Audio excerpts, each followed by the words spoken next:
What a frightening series of events. On this eve of Halloween, I'm going to tell you a true story. The bizarre and unsettling but extraordinary story of Betty Lou Oliver. Recently, we saw the collapse of two of the world's most prominent skyscrapers. Of course, I speak of the World Trade Center. But many years before that, 1945, a young lady of 19 years sat working in her office on the 80th floor of the well-known Empire State Building. Off in the distance, a B-52 Mitchell bomber struggled to get through long, thick layers of fog that clouded the New York sky that day. In a shocking instant, the pilot of the airplane lost the struggle and crashed into the 79th floor of the Empire State Building.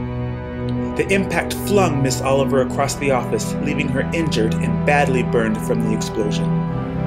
As hysteria ensued amidst searing walls of fire, people ran about frantically. Some were on fire themselves, and others cowered in a panic. One terror-stricken man even jumped out of the building. 14 people died that day, but not Betty Lou Oliver. Rescue workers made it all the way up to Ms. Oliver's floor and were able to save her. Such a tragic and perilous incident this was, but nevertheless, Betty Lou Oliver survived. Because they were so far up, the rescue workers knew that they could get her down to safety faster and more effectively if they had her take the elevator instead of trying to walk down 80 flights of stairs in her current condition.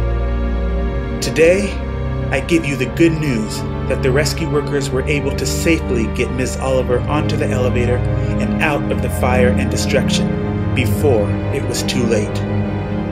The bad news was that the elevator suspension cables had been destroyed in the explosion. This young lady of 19 years immediately plummeted 80 floors until the elevator came crashing down into the basement of the Empire State Building. Can you imagine free-falling 80 floors in a broken elevator? Many people would have just given up and died, but not Betty Lou Oliver. She survived, again. With a broken back, a broken neck, and a broken pelvis, she was entered into the Guinness Book of World Records for surviving the longest elevator fall in history.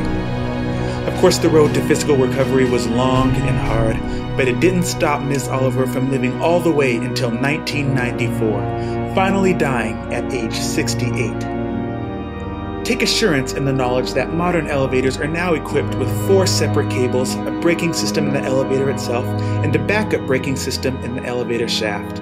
So your odds will be much better should you find yourself in a similar conundrum. Nevertheless, the stairs are frequently a preferable option in times of uncertainty. This is the true story of Betty Lou Oliver.